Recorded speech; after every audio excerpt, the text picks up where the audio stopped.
Hello dear student, आज का हमारा टॉपिक है तत्पुरुष समास के अंतर्गत उपपद तत्पुरुष समास। मतलब उपपद तत्पुरुष समास किसे कहते हैं हम लोग पढ़ेंगे। तो देखिए, उपपद तत्पुरुष समास। तो उपपद तत्पुरुष समास वह समास है जिसका प्रथम पद क्या होता है, होता है। जिसका प्रथम पद क्या होता है, उपपद होता है, और प्रथम पद क्या होता है, इम्पॉर्टेंट होता है। प्रथम पद उपपद होता है और प्रथम पद इसका क्या होता है, महत्वपूर्ण मतलब इम्पॉर्टेंट होता है। इसके प्रथम पद के न रहने से द्वितीय पद का कोई अर्थ नहीं रह जाता है। या हम लोग बोल सकते हैं कि अगर प्रथम पद नहीं रहेगा तो द्वितीय पद को हम लोग अकेले प्रयुक्त नहीं कर सकते। तो देखिए, उपपद तत्पुरुष समास के अंतर्गत, उपपद तत्पुरुष समास के अंतर्गत जो प्रथम पद होता है, दो पद या दो से अधिक पद को हम लोग जोड़ते हैं। तो देखिए, जो प्रथम पद होता है वह कोई ऐसी संज्ञा या कोई ऐसा अव्यय, जो प्रथम पद है वह कोई ऐसी संज्ञा या कोई ऐसा अव्यय होता है जिसके न रहने से उसके द्वितीय पद का वह रूप नहीं रह जाता है। और हम लोग समझने के लिए बोल सकते हैं, अगर प्रथम पद की अनुपस्थिति या प्रथम पद नहीं होगा तो द्वितीय पद क्या है, स्वयं में या अपने आप में अकेले प्रयुक्त नहीं हो सकता है, इसका कोई अर्थ नहीं निकलेगा। तो इसे हम लोग उपपद तत्पुरुष समास कहेंगे। अर्थात उपपद तत्पुरुष समास के अंतर्गत जो प्रथम पद होता है, जैसे एक एग्जाम्पल ले लेते हैं, कुंभकारः। तो इसमें देखिए, दो पद आपस में जुड़े हुए हैं, कुंभकारः। तो इसमें बोला जा रहा है कि उपपद तत्पुरुष के समास के अंतर्गत जो फर्स्ट पद होता है वह कोई ऐसी संज्ञा या फिर कोई ऐसा अव्यय होता है जिसके न रहने से द्वितीय पद का वह रूप नहीं रह जाता है। अर्थात इस द्वितीय पद को हम लोग स्वतंत्र रूप से अकेले यूज नहीं कर सकते हैं।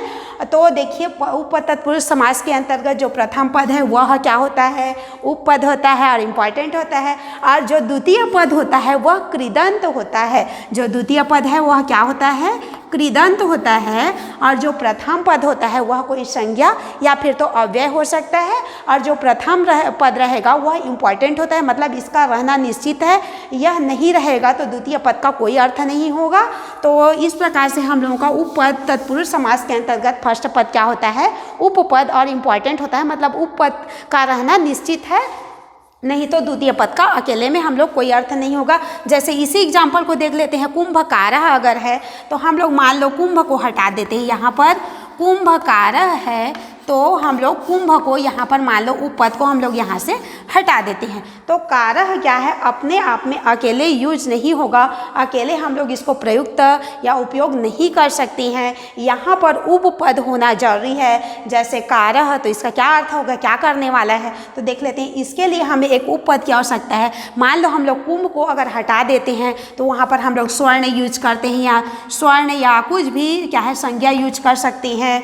तो जैसे हम लोग यहाँ पर स्वर्ण या फिर चर्म, स्वर्णकारः, चर्मकारः, मतलब यहाँ पर हम लोगों को प्रथम पद या उपपद यूज करना जरूरी है, लिखना जरूरी है, तभी वह उपपद तत्पुरुष समास होगा। तो उपपद तत्पुरुष समास के अंतर्गत जो फर्स्ट पद है वो इम्पॉर्टेंट पद है और उसका होना जरूरी ही है। तो इसी प्रकार से हम लोग इसका एग्जाम्पल देख लेते हैं। फर्स्ट क्या है, कुंभकारः। तो इसका हम लोग समास विग्रह करेंगे तो क्या हो जाएगा, कुंभम करोति इति। कुंभम करोति इति मतलब जो कुंभ करता है, मतलब घड़ा बनाता है, तो उसे हम लोग क्या बोलेंगे, कुंभकारः। कुंभकारः। तो देखिए, कुंभम करोति इति का क्या हो जाएगा, कुंभकारः, मतलब इसका प्रथम पद उपपद होना यहाँ पर निश्चित है, मत नहीं तो द्वितीय पद का कोई अर्थ नहीं रह जाएगा। इसको हम लोग स्वतंत्र रूप से अकेले में यूज नहीं कर सकते, मतलब एक कुंभ का होना, फर्स्ट पद का होना जरूरी है। कुंभ नहीं तो स्वर्ण या चर्म जो भी है हम लोग यहाँ पर यूज करेंगे। और कारः का हो जाएगा, कारः तो कुंभकारः मतलब घड़ा बनाने वाला बोल सकते हैं, या कुंभ जो बनाता है। उसी प्रकार से हम लोग अगला एग्जाम्पल देख लेते हैं, दिनकरः। तो ये क्या हो जाएगा, दिनकर किसको बोलते हैं, जो दिन करता है। तो ये क्या हो जाएगा, दीनम करोति इति। दीनम करोति इति मतलब दिन करने वाला, जो दिन करता है, तो उसको हम लोग क्या बोलते हैं, दिनकरः। उसी प्रकार से हम लोग एक और एग्जाम्पल ले लेते हैं, धनम ददाति इति। धनम ददाति इति। धनम ददाति इति। तो इसको हम लोग क्या करेंगे, जो धन देता है, जो धन देता है, इसको हम लोग सीधा लिख सकते हैं धनदः। तो यहीं पर देख लीजिए, यहाँ पर एक क्या है हम लोगों का, कोई यहाँ पर हम लोग संज्ञा या अव्यय यूज कर सकते हैं। तो हम लोग एक संज्ञा यूज किए हैं धनम ददाति इति, जो धन देता है। तो ये क्या हो जाएगा धनदः, मतलब यहाँ पर क्या है, धन है, इंपॉर्टेंट है, इसका होना जरूरी है, नहीं तो ददाति इति इसका कोई अर्थ नहीं रह सकता। और यहाँ पर देखिए धन का हम लोग तो धन तो लिख दिए, और यहाँ पर दह जो बचा है, अगर हम लोग पास धन नहीं रहता तो दह अकेले यूज नहीं होता, अकेले इसको हम लोग प्रयुक्त नहीं कर सकते। और यह जो द्वितीय पद होता है इसका, वह क्या होता है, कृदंत होता है, कृदंत होता है। फर्स्ट पद क्या होगा, उपपद होगा, और सेकंड पद क्या होगा, कृदंत होगा। तो धनम ददाति इति मतलब धनदः। उसी प्रकार से और एग्जाम्पल देख लेते हैं। शंकरः क्या है, शंकरः। तो इसका विग्रह, ये सामासिक पद है हम लोगों का, इसको विग्रह करेंगे तो क्या हो जाएगा, सम करोति इति। सम करोति इति मतलब जो शांत करता है, वो उसको हम लोग लिखेंगे शंकरः, शांत करता है मतलब शंकरः, शांत करने वाला। उसी प्रकार से और एग्जाम्पल देख लेते हैं। हितकरः, तो हितकरः का क्या हो जाएगा, हितम करोति इति, हितम करोति इति। तो इसको क्या हो जाएगा, सामासिक पद बताएंगे तो हितम करोति इति, जो हित करता है, तो इसको हम लोग लिख सकते हैं हितकरः, हित करने वाला। उसी प्रकार से जलजम का क्या हो जाएगा, जले जायते इति। क्या होगा, जले जायते इति, जले जायते इति, जल में उत्पन्न, जल में उत्पन्न। यहीं पर देखिए हम लोग का षष्ठी विभक्ति यूज हुआ है में के लिए हम लोग में या पर के लिए हम लोग यहाँ पर देखिए सप्तमी विभक्ति यूज हुआ है, में या पर के लिए हम लोग सप्तमी विभक्ति यूज करते हैं। तो जल का सप्तमी विभक्ति एक वचन जले हो जाता है। तो यहाँ पर हम लोग सप्तमी विभक्ति के लिए जले का यूज किए हैं, नहीं तो हम लोग जलम का यूज करते जैसे अन्य उदाहरणों में किए हैं। लेकिन यहाँ पर जल में उत्पन्न बोला गया है, इसीलिए में के लिए हम लोग सप्तमी विभक्ति यूज करते हैं। तो ये हो गया है जले जायते इति, जल में उत्पन्न। उसी प्रकार से एक और उदाहरण देख लेते हैं, वारिदः। तो वारिदः क्या क्या हो जाएगा, वारी ददाति, वारी ददाति इति, वारी ददाति इति, जल देने वाला मतलब वारिदः।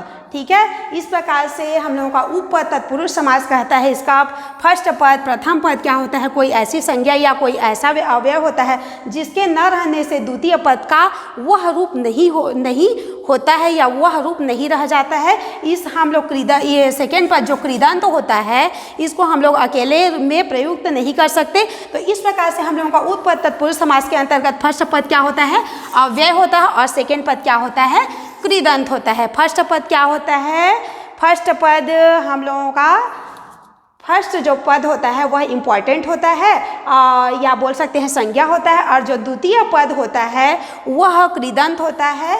तो उसे हम लोग उपपद तत्पुरुष समास कहते हैं। मतलब उपपद तत्पुरुष समास के अंतर्गत फर्स्ट पद उपपद होता है, उपपद के स्थान पर हम लोग संज्ञा या कोई अव्यय यूज कर सकते हैं, और जो द्वितीय पद होता है वह कृदंत होता है।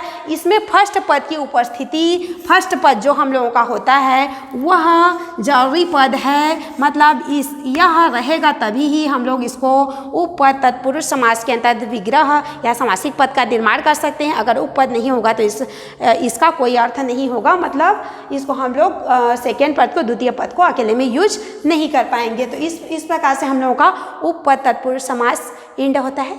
Thank you.